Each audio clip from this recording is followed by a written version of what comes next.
इनकी बिंदुओं पे हमें देखना है क्रम से चलते। पहले क्या लिखेंगे? जानकारी का स्रोत। तो आप लोग तो पढ़ चुके हैं, जरा बताइए जानकारी का स्रोत क्या होगा? बताइए आप सभी। जब भी हम सोर्स पढ़े तो साहित्य, पुरातत्व, विदेशी तीनों से आपका स्रोत का निर्माण होगा। तो साहित्य में आप कुछ भी कह सकते हैं, कौटिल्य का अर्थशास्त्र है। और बताइए। विषाद का मुद्दा राक्षस है, ज्यादा इतना समय नहीं होता। कौटिल्य का अर्थशास्त्र, मेगास्थनीज की इंडिका, दामन का जूनागढ़ लेख और अशोक के लेखों से जानकारी मिलती है। ठीक है।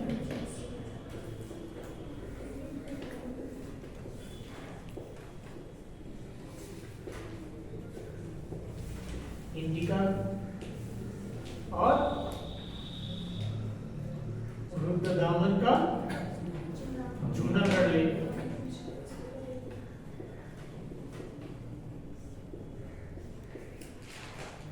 और अशोक के लेख।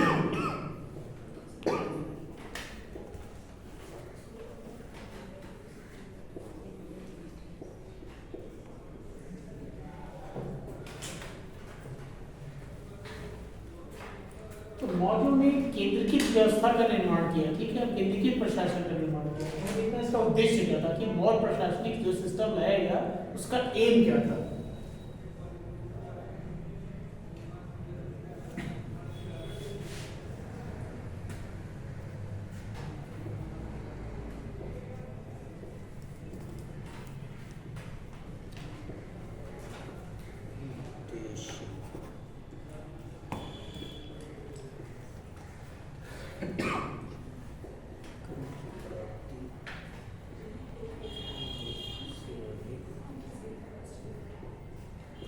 प्रशासनिक व्यवस्था का मौर्यों का उद्देश्य था राज्य में स्थायित्व लाना, लोक कल्याणकारी कार्य करना और अधिक से अधिक करों की प्राप्ति। ये मौर्य प्रशासनिक व्यवस्था का उद्देश्य था। ठीक। अब पहला पॉइंट इसमें आएगा शासन का स्वरूप और राजा की स्थिति।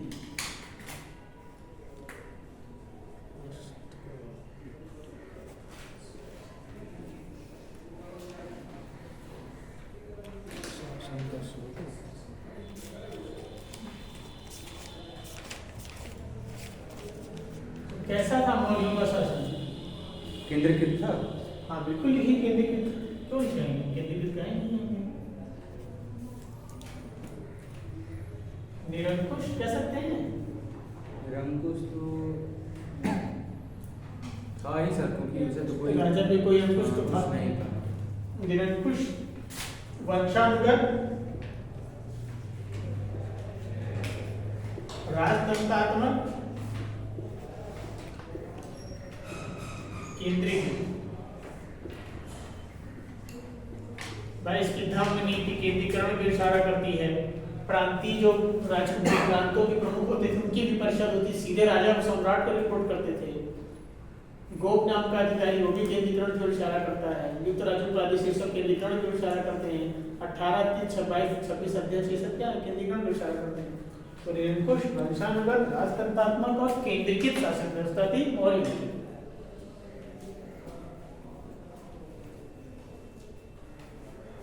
साथ ही साथ आप क्या कहेंगे? कौटिल्य के सप्तांग सिद्धांत में प्रथम स्थान किसको है? स्वामी अर्थात राजा को। यानी प्रशासन का केंद्र बिंदु कौन है? राजा। प्रशासन का केंद्रीय तत्व है राजा।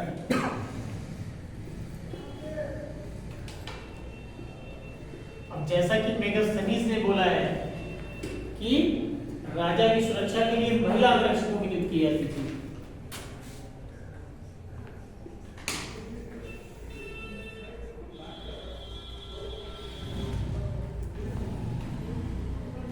राजा क्या था? कार्यपालिका, विधायिका, न्यायपालिका तीनों का प्रमुख था।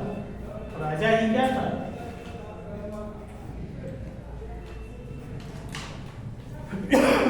कार्यपालिका,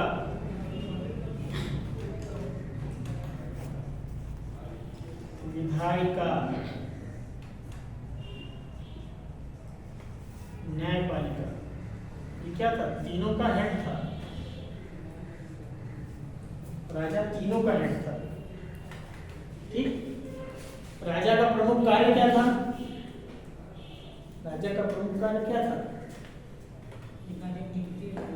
अमात्यों की नियुक्ति और निष्कासन, अधिकारियों को पद से हटा देना, नियुक्त करना।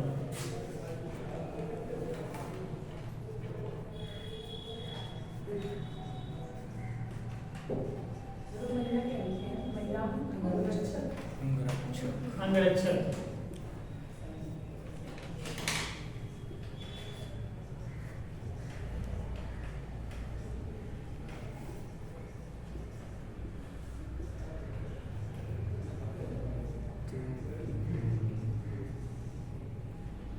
राजा ने भी कहीं ना कहीं वो देवता का प्रतिनिधि बताता था। धरती पर देवताओं का प्रतिनिधि कैसे? अशोक ने क्या कहा था? देवानाम प्रियदर्शी। देवताओं का प्रिय है राजा। देवानाम प्रियदर्शी, ये शब्द क्या है? राजत्व का सिद्धांत को बताता है। यानी राजा के पद में देवत्व का आरोपण किया। किसने? अशोक ने। राजपद में देवत्व का आरोपण किसने किया? लिख लीजिए कि राजा में पद में देवत्व का आरोपण किया अशोक ने, क्योंकि उसने स्वयं देवानाम प्रियदर्शी का धारण की। देवानाम प्रियदर्शी यानी राजा के पद में देवत्व का आरोपण, देवता का आरोपण किया। किसने? अशोक ने। और साथ ही साथ पैतृक राजतंत्र की नवीन अवधारणा रखी। साथ ही साथ अशोक ने क्या किया? पैतृक राजतंत्र। अभी पैतृक राजतंत्र क्या होता है? कल मैंने बताया था। मतलब अब राजा और जो लोग हैं, आम जनमानस है, तो उनके बीच राजा और प्रजा का संबंध नहीं, बल्कि पिता और पुत्र का संबंध। ये एक अनोखी चीज थी। पैतृक राजतंत्र की अवधारणा सबसे पहले अशोक ने। सेंटेंस थोड़ा फिर से बोलिए कि राजा के पद में अशोक ने देवत्व का आरोपण किया। देवानाम प्रियदर्शी यानी ऐसा राजा जो देवताओं को प्रिय है। मतलब कहीं ना कहीं देवता से जोड़ने की कोशिश कर रही है ना, तो राजा पद में देवत्व का आरोपण, राजपद में देवत्व का आरोपण अशोक ने किया। और दूसरा कुछ और बोला है सर उसे? हाँ, पैतृक राजतंत्र। नवीन पैतृक राजतंत्र।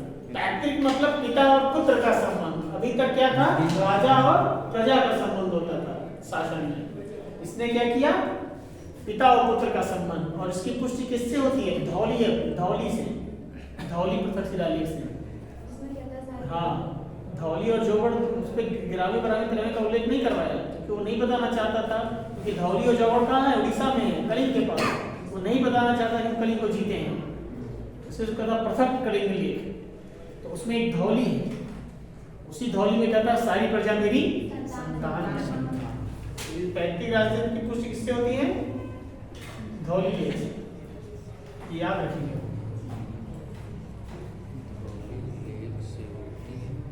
उड़ीसा में है, उसमें कहता है क्या? सारी प्रजा मेरी संतान। इस प्रकार मैं अपने संतान के सुख दुख की इच्छा करता हूँ, मतलब सुख की इच्छा करता हूँ, उसी प्रकार मैं प्रजा के भी सुख की इच्छा करता हूँ। यह अशोक स्वयं कहता है। मतलब लोग कल्याणकारी स्वरूप भी दिखलाई पड़ रहा है। खाली अंकुश कहना ही ठीक नहीं है, लेकिन राजा तो कोई अंकुश नहीं था, क्योंकि सबका वो हेड है। अब क्या हम देखेंगे? मंत्रिपरिषद और नौकरशाही। दूसरा पॉइंट क्या है यहाँ पे?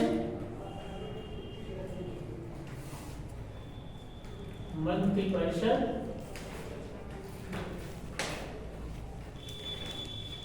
और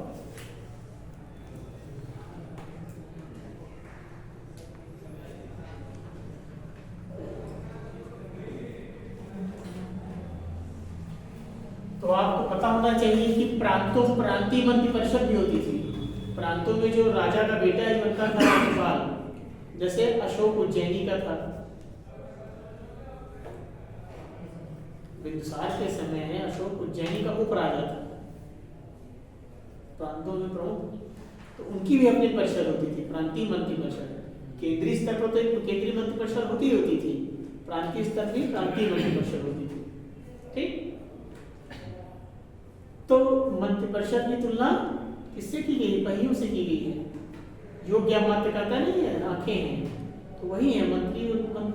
अमात्य एक सामान्य संज्ञा है सभी अधिकारियों, उसी में से मंत्री चुने जाते थे, कोई अलग से नहीं आते थे।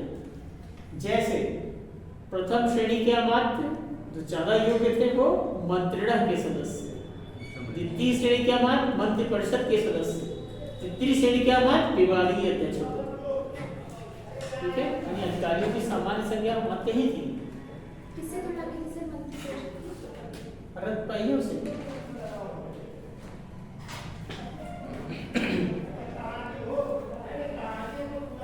शासन मंत्री रथ नहीं, संसद का बिना मंत्री।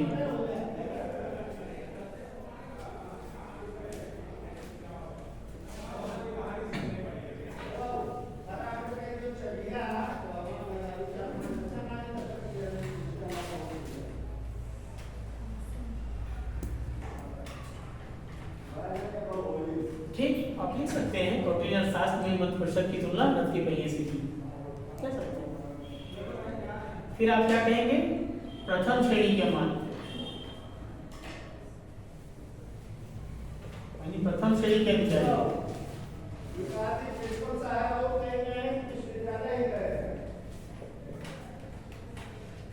मंत्रिणा के सदस्य होते थे। अब मंत्रिणा क्या चीज है बताइए, जैसे कैबिनेट नहीं होता है, कैबिनेट मंत्री, जैसे इंपॉर्टेंट पुरोहित हो गया, युवराज हो गया, ये सब उसमें सम्मिलित होते थे। कोषाध्यक्ष हो गया, इंपॉर्टेंट लोग मंत्रिणा में थे। महत्वपूर्ण लोग किसमें थे, जैसे प्रधानमंत्री। अशोक का प्रधानमंत्री कौन था, राजा गुप्त।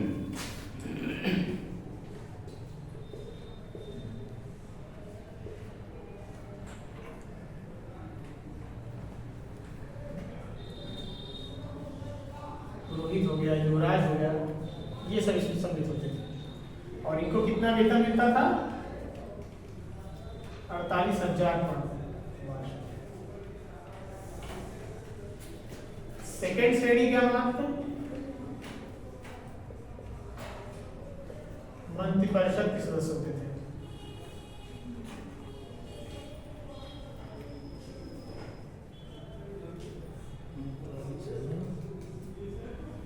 तीस श्रेणी के अमात्य, इनको कितना मिलता था, 12,000। ये विभागीय अध्यक्ष होते थे।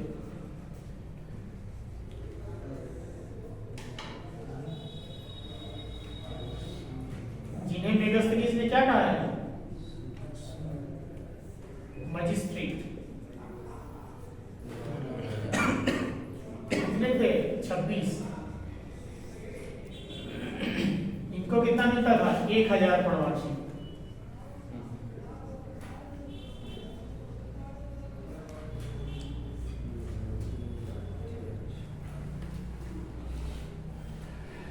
ठीक, आप ये ध्यान रखिएगा कि उपधा परीक्षण के बाद ही अमात्यों की नियुक्ति होती थी। सभी अमात्य किस परीक्षण के बाद आते थे, जैसे आप प्रीमेंस इंटरव्यू देके आते थे, सभी अमात्यों का क्या होता था, उपधा परीक्षण। तो राजा के समय टेस्ट किया जाता था कि आप पद पर रहने लायक हैं कि नहीं। 1,000 पढ़ाना था। हाँ, 48,000, 12,000, 1,000 उपधा परीक्षण। ठीक है, सभी अधिकारियों का एक उपधा परीक्षण होता था मौर्य काल में, बिना उसकी नियुक्ति नहीं होती थी। योग्यता के आधार पर नियुक्ति होती थी, नगद वेतन दिया जाता था। ये भी विशेषता प्रशासन की, अधिकारियों को, मंत्रियों को, सबको नगद वेतन दिया जाता था।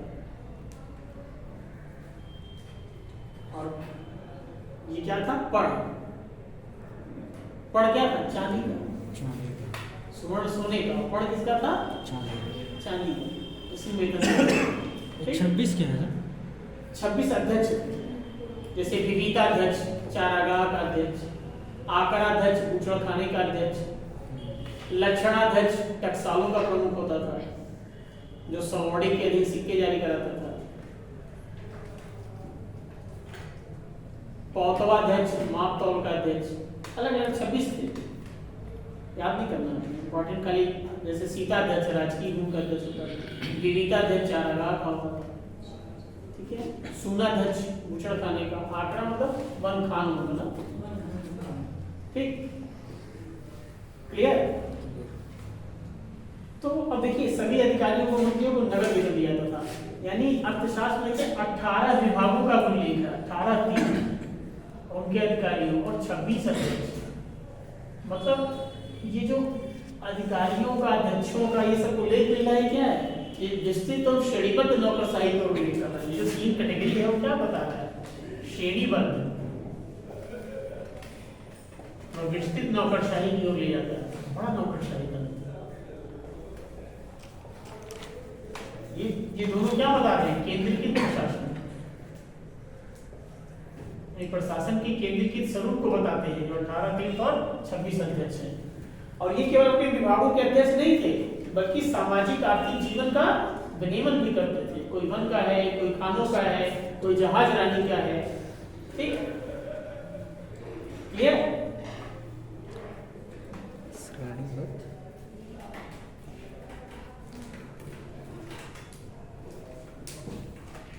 राजस्व प्रशासन समिति। तो मौर्य साम्राज्य को किसने बांटा गया था? ये डिवीजन अच्छे से याद कर लीजिएगा, आज ही जाके दोहरा। साम्राज्य को प्रांतों में बांटा गया। ठीक, प्रांतों का प्रमुख कौन कहलाता था? कुमार या आर्यपुत्र।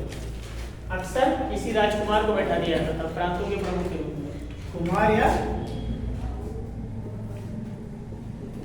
जैसे बिंदुसार के समय उज्जैनी का उपराजा कौन था? अशोक। ठीक है, तो कुमार या आर्यपुत्र या उपराजा कह सकते हैं। और प्रांतों की भी अपनी प्रांतीय मंत्रिपरिषद होती थी, जो सीधे किसको रिपोर्ट करती थी? जो सीधे सम्राट को करती थी, राजा को। प्रांतों की सूचना देती थी। प्रांतों को बांटा गया था मंडलों में। प्रांतों को किसमें बांटा गया था? मंडल में। कमिश्नर, जिसे आज कमिश्नरी कहते हैं, जैसे बस्ती मंडल है। आपका जिला क्या है? जिला है सिद्धार्थनगर, बस्ती मंडल का जिला है। संत कबीरनगर उसमें तो मंडल, या हम क्या कह सकते हैं? कमिश्नर, कमिश्नरी। और मंडल का प्रमुख अधिकारी कौन था? प्रतिष्ठा।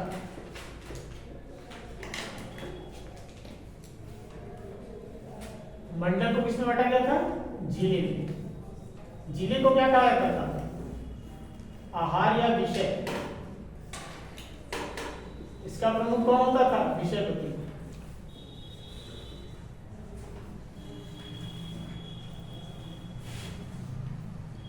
जिले को स्थानीय में,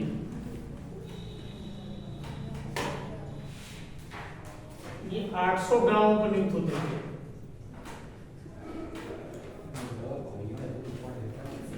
स्थानीय को मंडल का प्रमुख कौन था? कमिश्नरी, प्रतिष्ठा। अच्छा, प्रतिष्ठा। जो फौजदारी न्याय का न्यायाधीश होता था, प्रतिष्ठा वही मंडल का भी होता था, कमिश्नर। द्रोणमुख, ये 400 गांवों का होता था, 400 गांवों पर नियुक्त होता था। खारवटिक,